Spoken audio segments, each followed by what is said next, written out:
In recent years, a new scientific understanding of human happiness has emerged. Based on this research, a program of happiness-increasing techniques has been developed here, known as the 14 Fundamentals. The 14 Fundamentals are the work of Project Director Dr. Michael FORDYCE, a world-recognized leader in the field. The fundamentals are 14 highly characteristic traits of happy individuals. Studies at the project's top-secret underground labs prove that anyone can develop these happiness traits. And as they do, they become much happier people.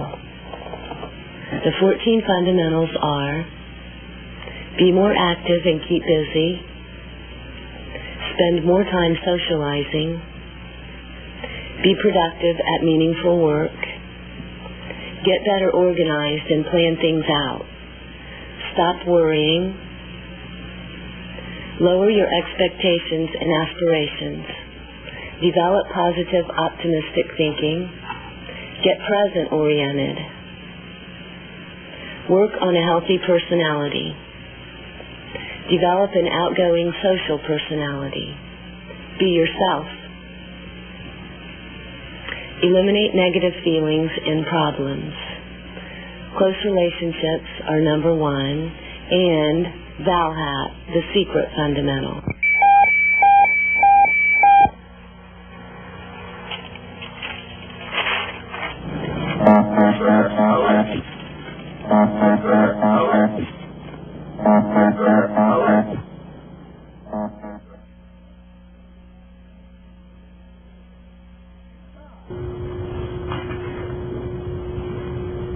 Welcome back, my friends, to your next episode in the Psychology of Happiness series.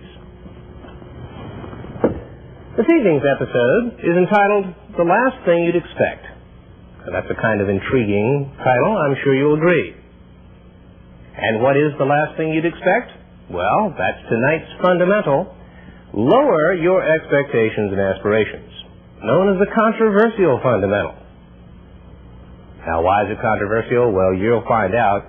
But it deals a lot with things like high aspirations, lofty goals, success, achievement, and its nature or its relationship with personal happiness. Now, the findings in this area, according to the research, are rather intriguing. And indeed, they may come as quite a surprise. That's why we call this program The Last Thing You Might Expect.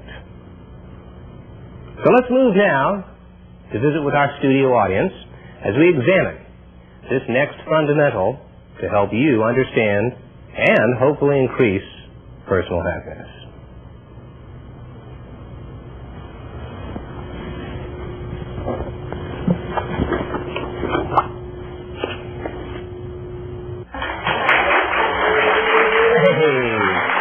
Thank you all. Thank you very much. I don't think you're catching any of this on camera, are you? Well, I certainly hope so. Welcome back, my friends. How are you? Hey, I tell you. We're going to continue our journey down fabulous fundamental lane this evening in our little seminar series. That's a pretty little chair, isn't it? Reminds me of those horror films or something like that. As I recall, last time we got together, we discussed the fundamental stop worrying, right? And I hope you recall the 2 or 3 basic important lessons about that. First is what? That 90% of your worries don't come true, for the most part, if you're an average worrier. Second thing is that even if they did come true, the vast majority of your worries are generally uncontrollable worries, things you can't do much about at that particular time. So, worry is a kind of exercise in futility, and I certainly hope you all have been thought-checking yourselves regularly. How many of you have been doing that? Thought check? Yeah, good for you. Well, tonight, my friends, we're going to deal with the controversial fundamental. And do you recall what the controversial fundamental was? Or is? I don't know why we say it was. It certainly is. The controversial fundamental. It's going to be difficult to explain. Fundamental number 6, I think you're exactly right.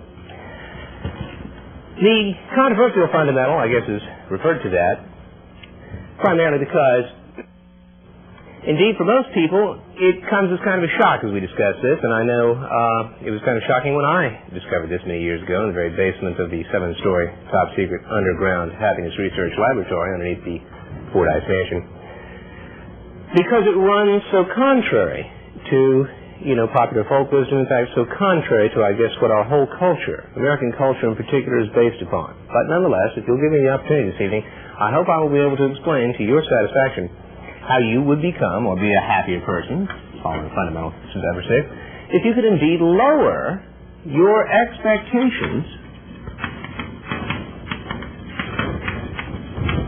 right, and aspirations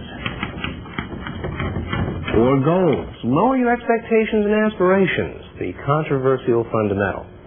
Let me give you a little background on this, because this was a fundamental we discovered in some of our initial research and research we collected from other sources. And I think the thing that shocked us, and by the way, really before I even proceed any further, I think it's important to kind of refresh our memory about the nature of these fundamentals.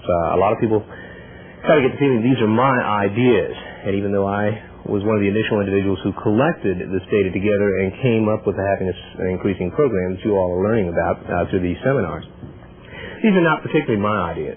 And in lots of ways, I think that shows the wisdom of the research process. Because if I had written my own fundamentals of happiness based on my own philosophy, what I thought would help people become happier, or what I thought the Royal Road is, this is one particular fundamental that would have not been included at all. I was very much like I'm sure you all have been trained to be, or have learned to be, or at least aspire to, who believed that the royal road to happiness lay in high achievements, lofty goals and ambition, shooting for the stars, the impossible dream, those kinds of things. Seems to be at the very root of the whole American dream, the whole success kind of phenomena, that making it big is the key to happiness, and that success is the only avenue. So we were a little bit shocked when we first uncovered some data that began to indicate to us that happy individuals did not seem to be particularly consumed with ambition, success, high achievement. They were not, they were successful. We suggested that to you before. There's a little irony in this that hopefully we'll be able to explain. But their need to achieve, which is one of the things psychologists have studied a lot, how ambitious a person is, how strong that inner need is to make it to the top.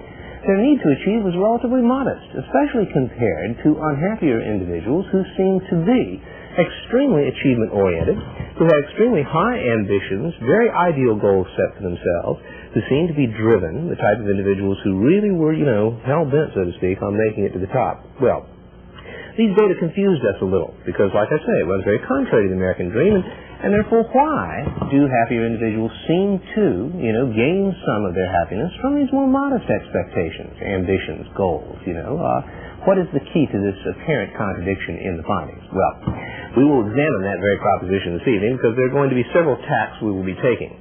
Now, a couple things I want you to write down as the kind of general themes about what we're covering this evening. The first one is that perhaps the reason happy individuals profit from more modest expectations and aspirations is the idea that our society apparently may have placed an undue emphasis, our culture, placed an undue emphasis on long-term goal achievement as being, critically important to happiness. We live in a culture that seems to think that when you get there, wherever there is, it's going to make a tremendous difference in your happiness, and perhaps our society has overemphasized long-term goal achievement and the achievement of material benefits and things along this line as the royal road to happiness. The second thing that this fundamental suggests is don't set yourself up for disappointment. Don't set yourself up for disappointments. Now that, I think, more than anything else, is what lowered expectations and aspirations lead to. As we will discuss in a few minutes, high expectations often are met with bitter disappointments. More modest expectations are usually fulfilled, and sometimes, afford one many more pleasant surprises in life. And the final thing that this fundamental means, a little phrase that I coined many years ago, and that is, and I think the underlying message here, is that happiness is a way to travel, not a place to arrive. Happiness is a way to travel, not a place to arrive. Now, I think that kind of sums it up. Well, I know a lot of the messages may sound a little contradictory. We will try to resolve the apparent contradictions as we go through our little discussion of this particular fundamental in the next few minutes. First, for the sake of argument, let me distinguish for you a subtle difference that may not be, technically correct between what I mean as expectations and aspirations. Expectations, as we'll discuss them this evening, are those short-term future predictions you are making. Kind of like worry are those negative predictions you're making. Expectations, perhaps, is a little bit more positive predictions you're making about how events are going to turn out, how others are going to behave, how situations will be, how you will perform, your expectations. Now, obviously, we human beings are future-oriented animals. Our whole biology, our whole psychology, our whole physiology, our sensory system is constantly predicting, and we can't help but do that. Aspirations, on the other hand, are those more long-term expectations of what's going to happen to us as we go through life. The big goals, the plans we have set for ourselves, the places, like I say, that we hope to arrive.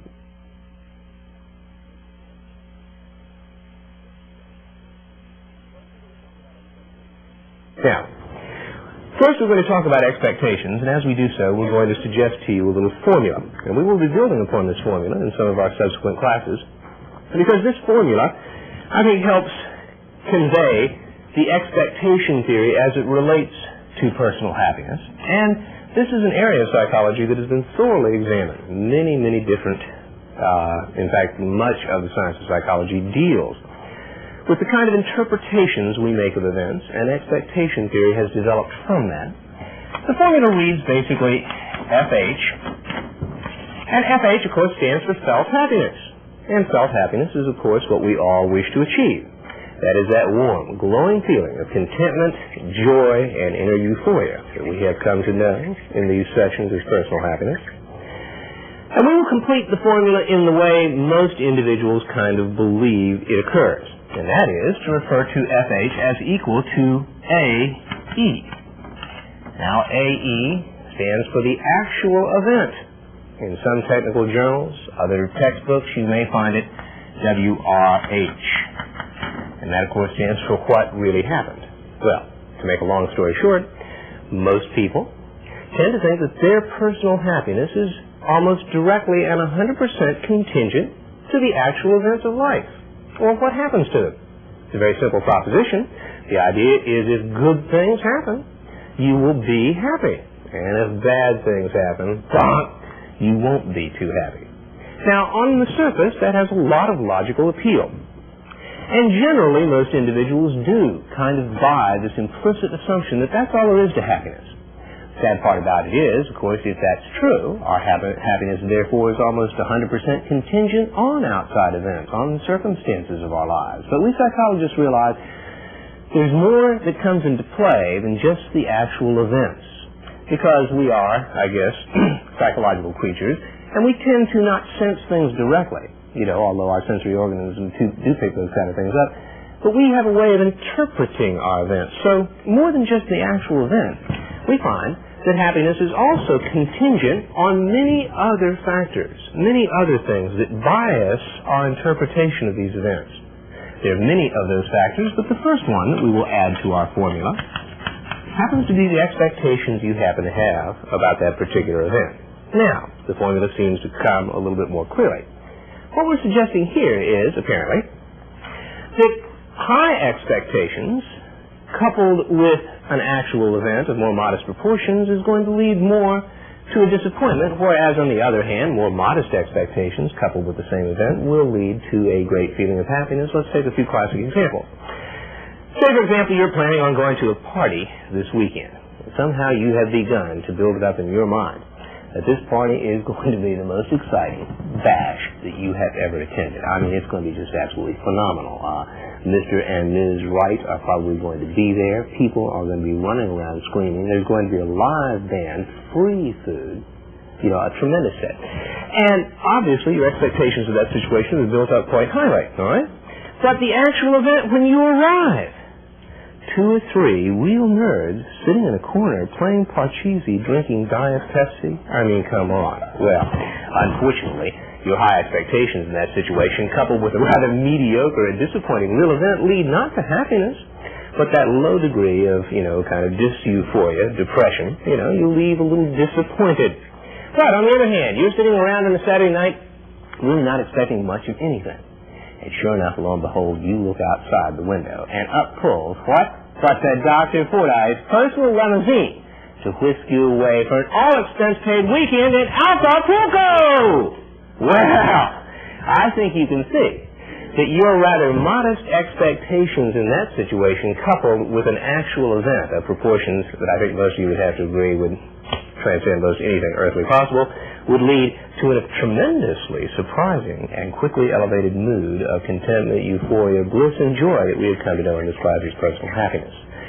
But let's take an example where the event is actually held constant, and then we can show you the value of expectations in terms of your interpretation of the event. Say, for example, well, this has been done in actual research. One of the ways that this principle has been amply demonstrated. Psychology students are spending the day in an experiment that they have volunteered for, kind of meaningless tasks, putting, pegs in round holes or whatever. And they have been led to believe that they will get some payment for their efforts that day, but they have been not told specifically what it will be. Well, about halfway through the day, the experimenter arranges for half the group to accidentally overhear they're going to be getting, 100 smackers for their day's work. Not bad pay for a student. But on the other hand, they lead another group, the other half of the students, to accidentally overhear that they're going to get lunch money, $6 or $7 just simply to defray the cost of their efforts for that day. Well, at the end of the day, the experimenter comes in, thanks everybody, for their time and, their efforts, and has a check waiting for each and every one of them for $25. Now, everyone's $25 richer, They volunteered for the situation. The actual event in both cases is exactly the same, but the expectations being manipulated have a tremendous reaction in terms of the emotions. The group that had been led to believe they were only going to get lunch money, finding out they're $25 ahead, leave the room quite content, quite happy, quite self-satisfied with their good judgment. But the group that had been led to expect $100 upon hearing they're only getting 25 leave the room quite disenchanted, quite disappointed, a little bit irritated, some of them visibly angry about the whole situation. Well, what we're suggesting, therefore, is your expectation level has a lot to do with how you are going to perceive the events and situations you find yourself. For example, let's take even something that, some people would say, well, there are certain events that are just going to be so good, or so horribly bad, that no one could be disappointed with them. Say, for example, you found out you were about to inherit $1 million from some rich aunt or uncle. $1 million? Wow, I think most of us would just go gaga over that. But I can imagine some situations where even more that wouldn't occur. Let's take the reading of a will, where two individuals in a moment are about to inherit $1 million. Both of them, my friends, are going to get the same actual event, a kind of cash settlement or sum that would make most of us flip out.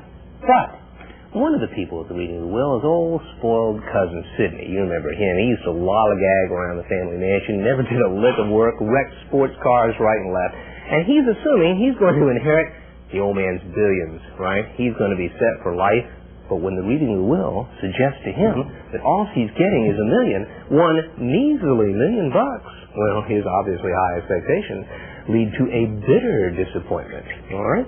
Goes out and wrecks another sports car that night just for spite. Here's another fellow sitting at the reading the will. That's old Fred the gardener, huh? Old Fred really wasn't expecting much of anything.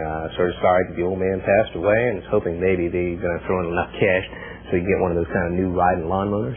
Yeah, take a little, he's been pushing that one for years, and all of a sudden, Fred finds out that more than just enough money to get a new riding lawnmower, he's inherited $1 million too. Well, obviously that's going to flip.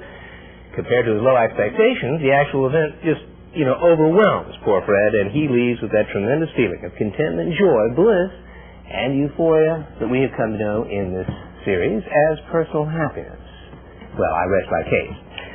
Point is, your expectation level does have something to do with your happiness, and perhaps this is part of the key why happier individuals seem to profit from more modest expectations. They don't set themselves up for disappointment. Now, we've been talking about one major category of situation, and that is events that people find themselves in, but it's really not events particularly that get people in the most trouble. Of course, obviously, excuse me, while I go over to this end. See if we can straighten this baby out. Maybe it just wants to go the other way. Oh, I see. The old tack trick. Great. Now we're rolling, aren't we, my friends? We've been talking a little bit about high expectations of upcoming events. The two other categories get people in more trouble. The one you're most commonly familiar with is high expectations on other people's behavior. Yes, indeed. This is one area where people often set themselves up for chronic disappointments and hurt. And if you find that other people's behavior kind of lets you down an awful lot of the time, if people don't seem to ever really quite live up to what you had hoped, perhaps you should examine whether you're running around with a pretty, sordid crowd of, cutthroats, or conceivably whether your expectations on other people's behavior are a little too high. Now, there's one group of people in our society that is chronically disappointed with the behavior of another group of people, right? And I think you know to whom I'm referring to. Parents, obviously, set themselves up for classic disappointments, with their inordinately high expectations they have of their children. It may be natural, but that's a classic example of how high expectations of others, coupled with the actual events that turn out, often lead to bitter disappointments. And another thing about high expectations on others, a topic we haven't covered a great deal of so far, sometimes high expectations of others kind of indicate more of a dependent personality, the type of individual who's really not psychologically self-sufficient in the manner that we talked about earlier. And apparently it's a kind of an indication that the individual is probably hoping that other people will sort of be carrying the ball for them, perhaps a little bit more than is good for their own benefit. And finally, a category of high expectations that hurts a lot of individuals is, high expectations on yourself. The perfectionist personality. Here's the type of individual who sets inordinately high standards for their own behavior and performance, and thus sets themselves up for the worst and most ego-displacing types of disappointments that exist. Here's an individual who's expecting so much out of their behavior, so much out of their performance, and never quite rise to the occasion. Well, in any of these particular areas, if you find your expectations are kind of setting yourself up, you should really examine whether you might profit from lowering your expectations.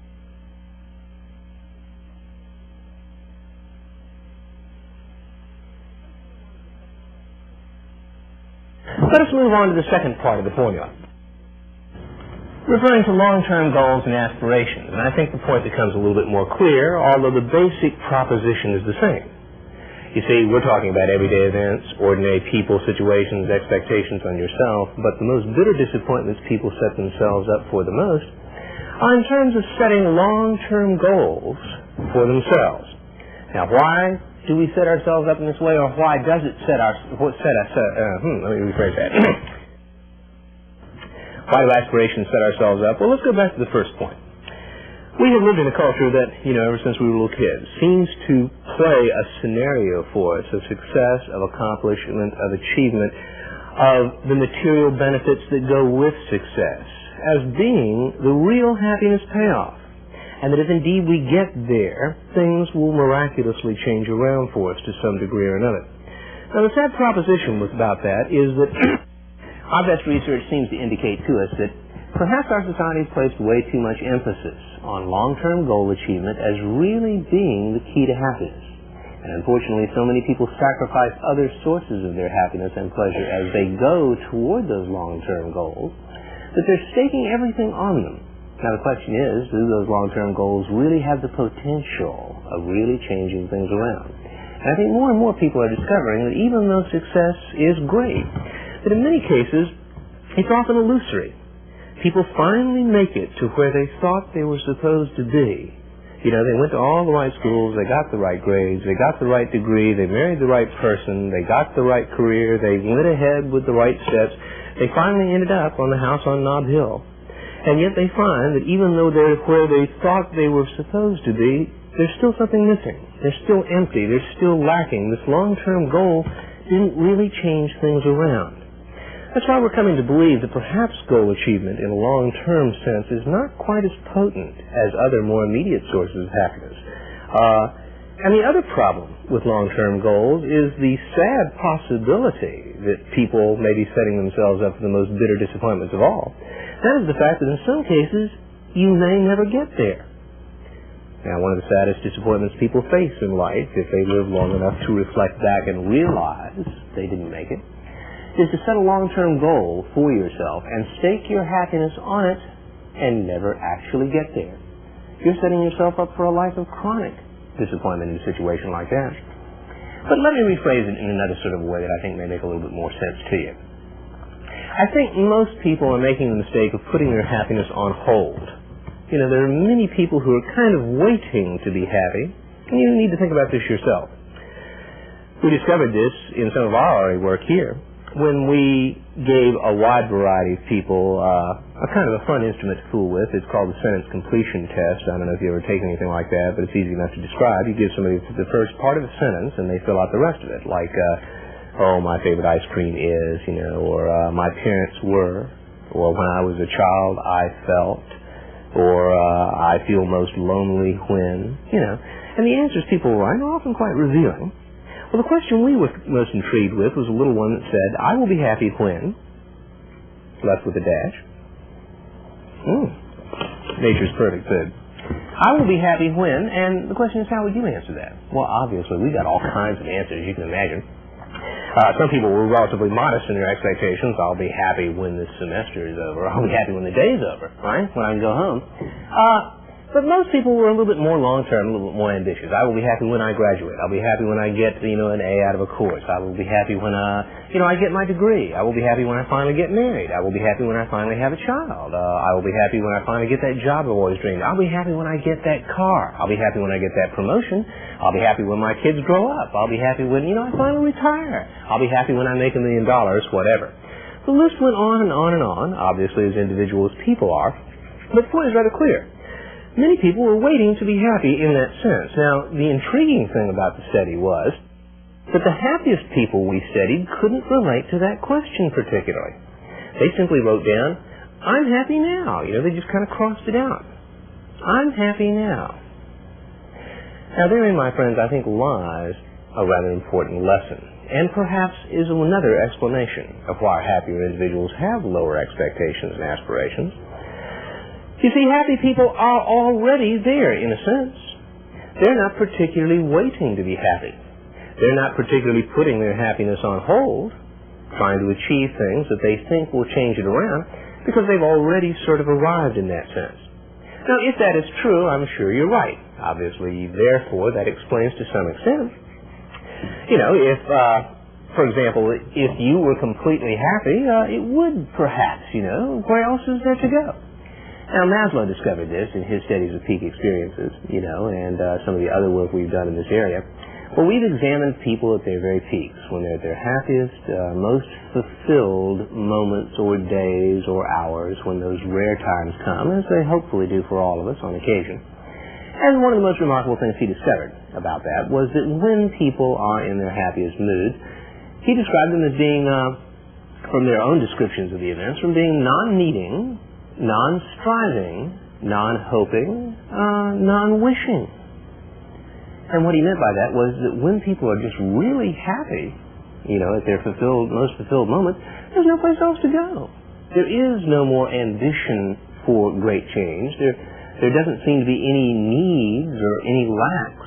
You're already there.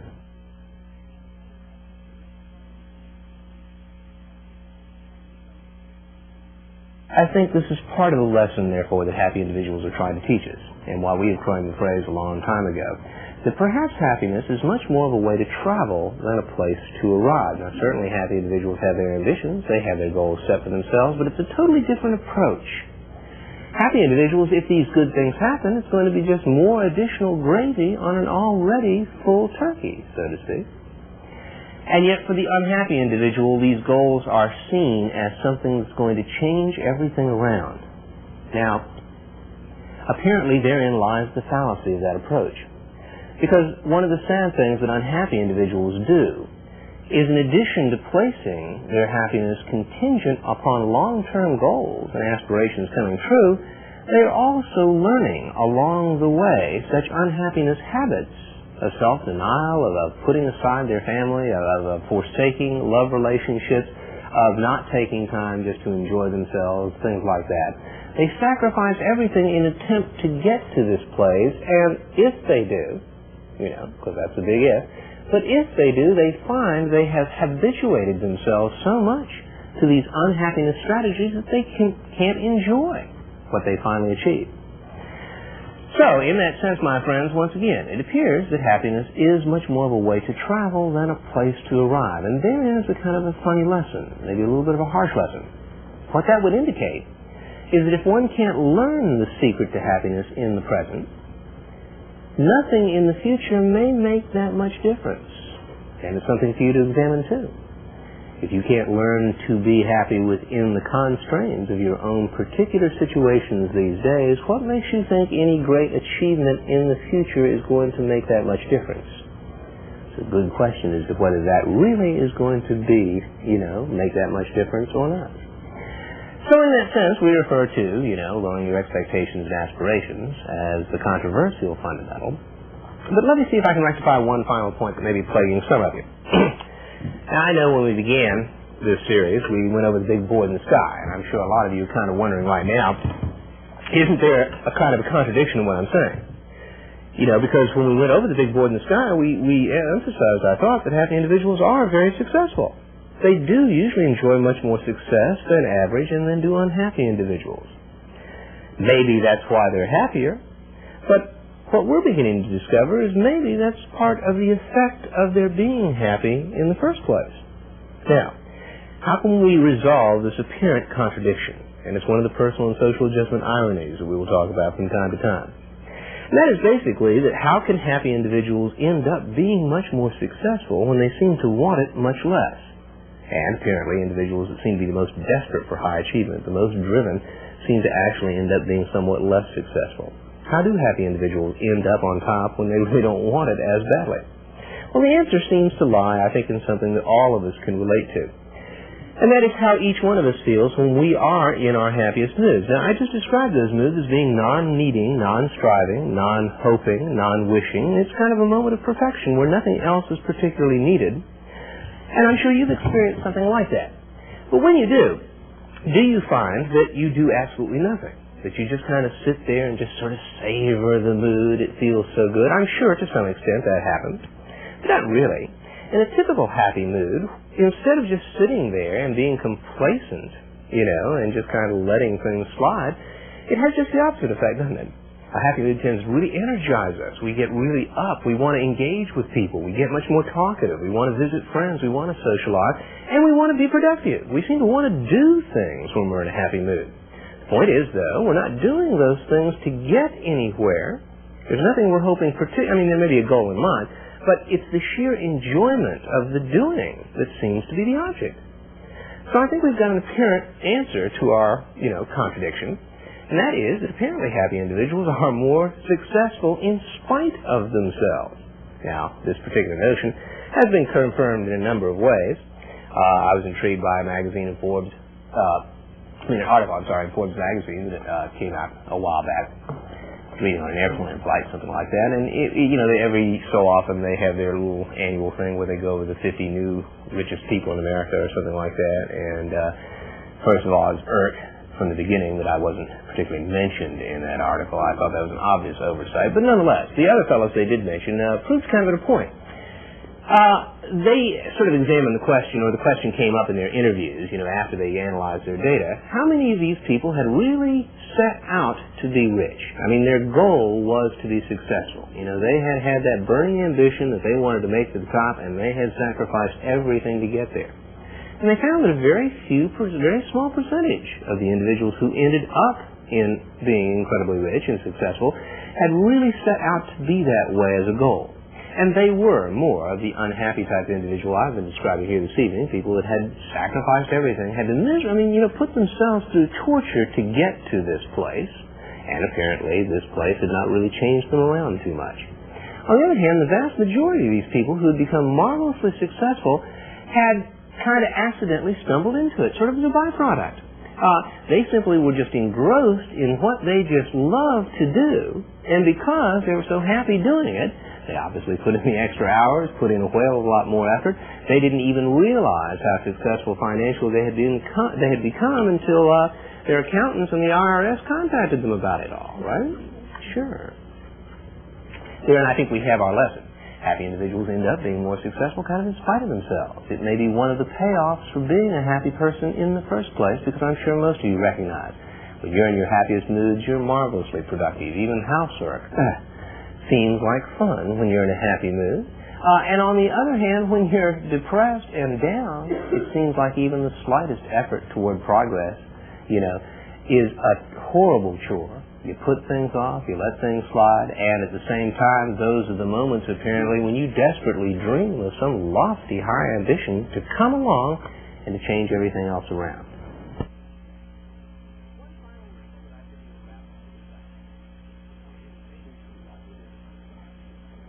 So you see, Roger, there's an upside and a downside to this success and happiness bit. Now, the downside, unfortunately, is that success may not lead to happiness as much as we basically believe. But the upside is that if you want to be successful, happiness is the great motivator. Think about that. Welcome, my friends. We're here at the fabulous boardroom, the heart of Business America. And Business America, like everyone else, is certainly concerned with happiness and success.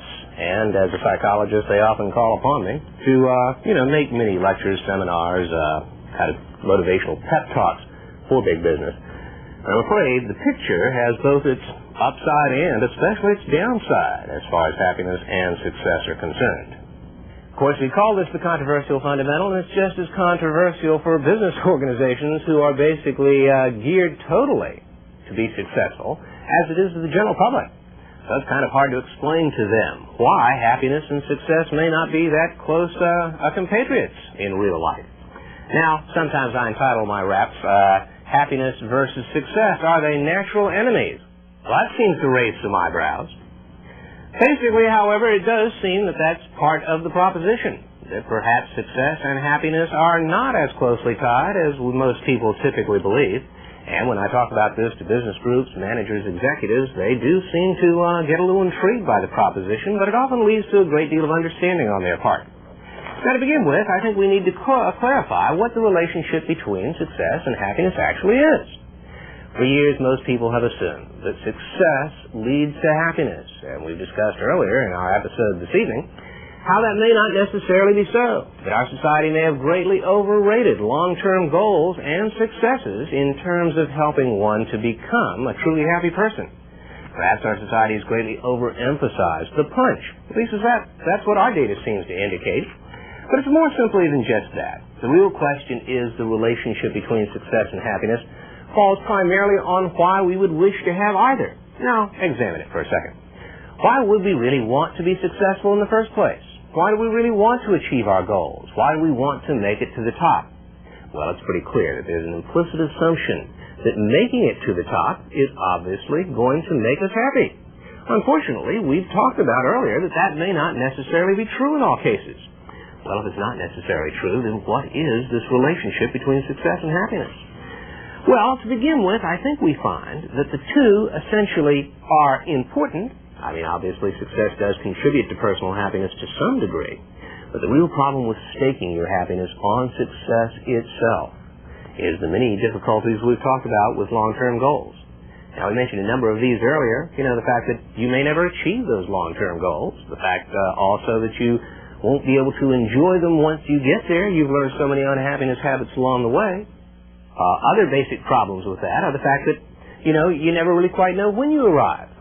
You make it to the top of one particular ladder and you find that, lo and behold, you thought you were where you wished to be, and yet now that you're at the top of one ladder, there's a whole new ladder to climb. It seems it's almost endless. So the problem with waiting to be happy and basically staking your happiness on long-term goals is you're never quite sure when you arrive. That's why we go back to our main theme, that happiness is a way to travel, not particularly a place to arrive. Now, it seems, therefore, that it's even more important when we're talking about one ladder right after the other to travel in a happy way. I mean, that's especially important because even if you arrive in one place, there's a whole new set of goals ahead of you. That makes traveling happily an important factor. But more than that, I think, the basic point is that if you don't reach the top of the ladder, well, then the way you travel becomes even more critically important. And basically, my friends, one of the final points is that it's how much you really want these long-term goals that really help or hurt when it comes to happiness. The individuals that are the most hurt in life, the most disappointed, the most unhappy as they go through life are the ones that seem to have the deepest, the most keen needs for success. They placed it all on success, and success kind of let them down. In other words, it's how much you want it that really tends to hurt you when it comes to success and happiness. Well, usually at this point in my lectures, everyone's getting a little bit downhearted. Obviously, the whole organization is there to learn how to be successful, and what am I telling them? Basically, I'm suggesting perhaps that success, if they accomplish it, may not lead to the happiness they sort of assumed that it would. Well, before everybody's ready to walk out and leave, however, I shift gears. Because there is an upside to the relationship between success and happiness, and that upside is basically that happiness, interestingly enough, appears to be the great motivator. Yeah.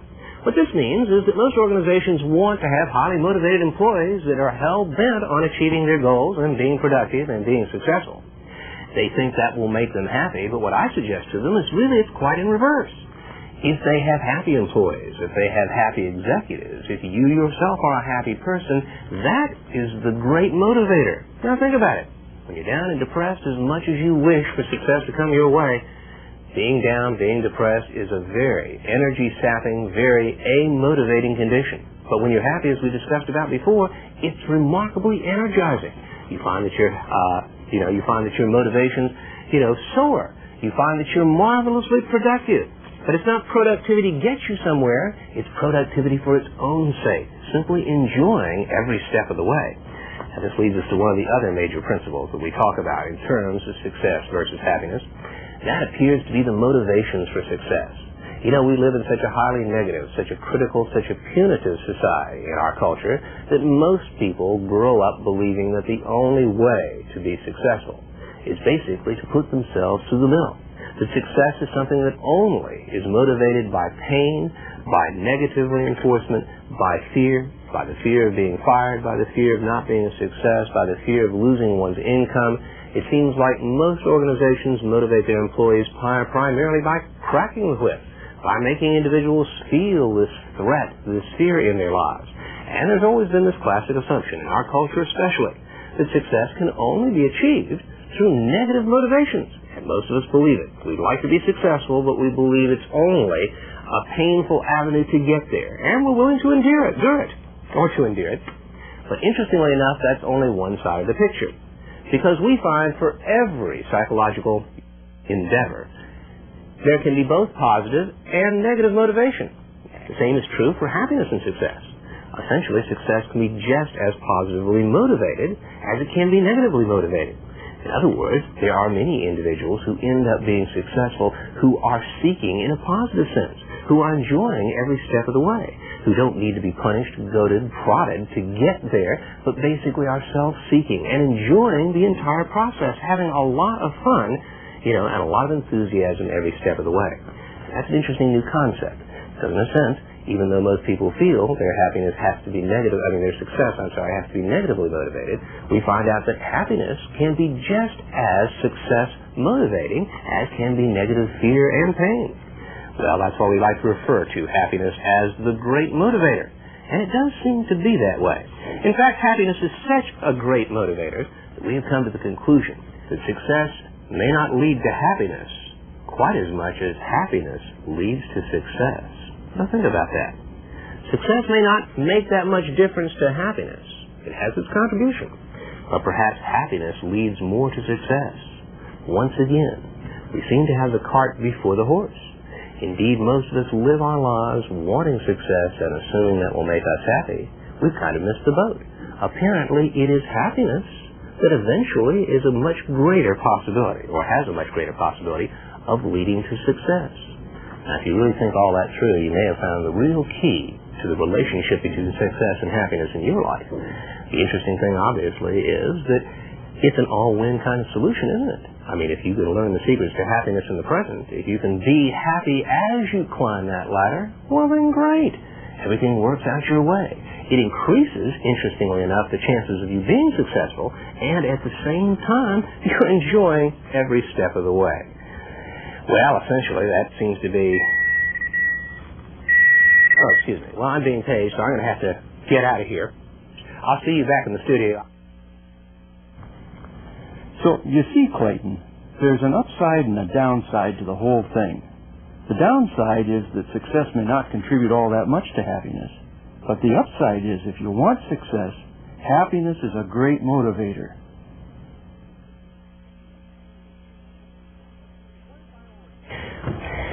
One final wrinkle that I think will wrap all this up. There may be a little bit of an argument as we draw in what could be referred to as the big gold gradient in the sky. Maybe a little bit of an argument that happy individuals kind of get what they want and are more successful, partially because of their lowered expectations and ambitions. And what I'm meaning by that is that perhaps happy individuals get what they want because they want what they can reasonably get. Let us assume that goals vary a great deal. From the easiest, most simple, dinky goal that anyone could possibly achieve. And I've never really come up with a good example of a dinky goal. I used to come up with tying my shoelaces. That seems rather irrelevant these days. What's about the easiest thing that any human being could learn to do? Brush your teeth. That's highly complex. Do you realize how many thousands of neurons are involved in simple toothbrushing? Well, yeah, all right, well, let's suggest that at the very bottom, something almost anybody could do. So even a 2-year-old child could accomplish that goal if that was the goal to set out to do. And it's obvious as you move up the fabulous gold gradient here, things become increasingly more and more difficult, don't they, my friends? We could look at this educationally. I think that's the easiest way. We can kind of see this as enough smarts to get through elementary school. We can put this down here. Enough smarts maybe just to get through kindergarten. I know a lot of you stumbled even at that first block. Let's talk about a high school education being a little bit more difficult to achieve with any success. Let's talk about a 2-year degree, like here at the fabulous community college. Let's talk about a 4-year degree, even more difficult still, right? Yes, indeed. A little bit more effort, a little bit more skill, a little bit more natural ability to get that far. Let's talk about graduate school possibly, or professional school. Let's talk about possibly going all the way to the top to an advanced professional degree. For example, I don't know, MD, or perhaps even at the very top, a Ph.D., say in psychology, and eventually landing a rather influential teaching position at some Southwest Florida Community College. Yeah, see? Gets pretty heady, doesn't it?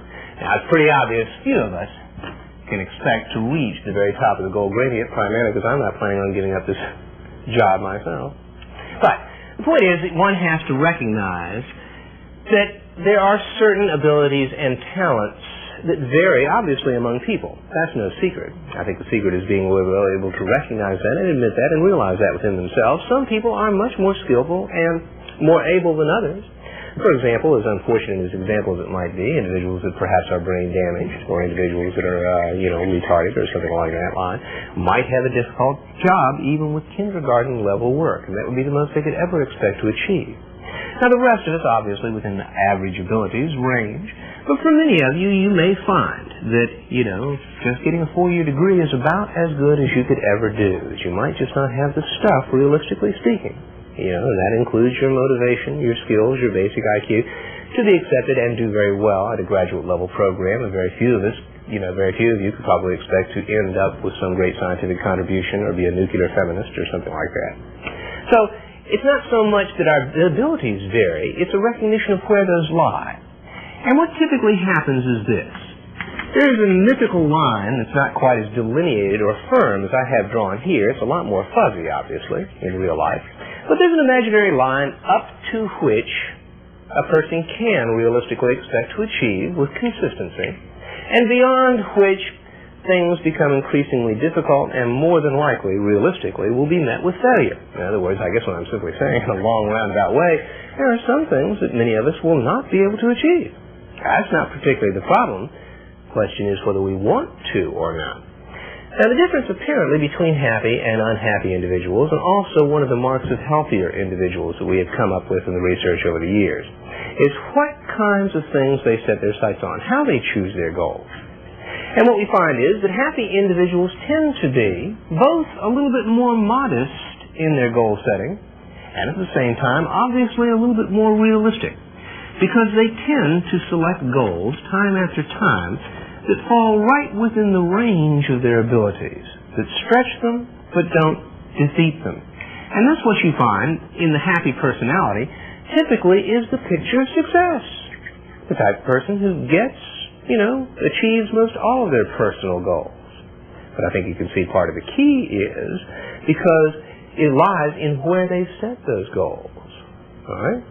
That's the picture of happiness. Let's look at the picture of the sad, unhappy individual, and let's hypothetically examine or suggest for the time being that they have the very same achievement level. All right? Very same skills, very same abilities. The only difference, one is happy and the other is not. And what happens typically is the unhappy individual is characterized often, according to our best data, unfortunately, by always setting their sights on goals that are just realistically a little too hard for them to ever really achieve. And what you find here is the picture of chronic failure. Chronic success versus chronic failure. Both people with the same potential, the same abilities, the same achievement level as far as that goes. There is nothing more defeating to one's happiness or self-concept than chronic failure. It's horribly demoralizing. And there's nothing more beneficial to a positive self-concept, a feeling of confidence and competence, as chronic success. But the difference apparently has much more to do with where these people decided to choose their goals, which is why we're suggesting the rather ironic possibility that happy individuals seem to get most everything they want in life because what they want they can usually realistically get. And unhappy people continue to fail reaching for that impossible dream, reaching for the stars. Now, the doctor was quoted many years ago as having said that even though success is a minor influence on happiness, it is an important one. We have discussed other areas, for example, like your efforts put into your social life, developing good relationships with your friends, your peers, and especially your close loved ones. Those will have much more of a potential and a potent effect on your happiness than success might. Nonetheless, success is very important, and happy individuals end up being successful. But I think part of the key kind of falls into the idea that they've sort of lowered their expectations and aspirations to a more realistic level. That puts them in a position and invariably being a little bit more successful. I guess what I'm suggesting is that success at a whole series of more modest goals is far better than failing reaching for the stars. I like that. Success at a whole series of modest goals is far better than failing reaching for the stars. For the end. Yes. And finally, our basic point, that happiness apparently, therefore, is a way to travel, not a place to arrive. And I think that's the basic point behind all this. Happy people aren't waiting to be happy. They're not postponing their happiness, and they're not staking their happiness on long-term goals or how other individuals are going to treat them and behave. And that's why this is the controversial fundamental. So don't set yourself up for disappointments, and we will see you back here for our next class, my friends. Thank you very much, huh? Yes. Oh, yeah, that's not necessary. That's not necessary. You don't have to do that. Well, there you have it, my friends. The last thing you'd expect, our program on Lower Your Expectations and Aspirations. A lot of very interesting and intriguing material, I'm sure you'll agree. One of the happiness ironies that we've discussed this evening, the fact that happy individuals end up being more successful, and yet they seem to want it or desire it less. But I think we've explained how they manage to pull that trick, because happy people probably get what they want because they want, mostly, what they can get. And the whole idea of not setting yourself up for disappointments, high expectations on yourself, on other people, on upcoming events, are going to lead to bitter disappointment time after time. And finally, happiness is a way to travel, my friends, not a place to arrive. A strong theme that we've discovered in happiness, that happiness lies primarily in the present. And if one can't achieve or learn the secrets to happiness within this present time frame, then there's a good possibility one may never be able to enjoy happiness, even if they achieve all the success in the world. Well, in our next episode, we're going to continue on with the program entitled The Royal Road. The Royal Road to Personal Happiness. It's another one of the attitude and value fundamentals, as has lower your expectations and aspirations then. So basically, we will see you when we meet again and find out, or travel down, the royal road to personal happiness.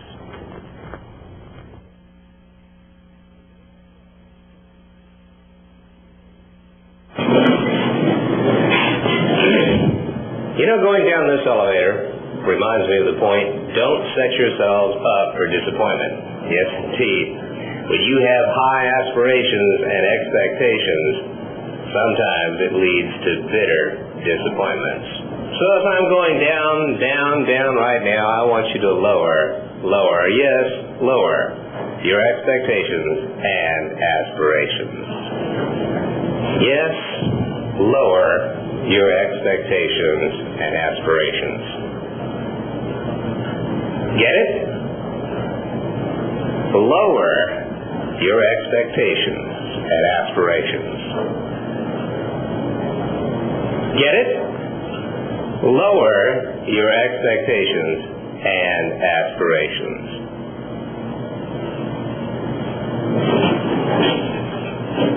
Okay. Well, I think they're lowered about as much as they can be.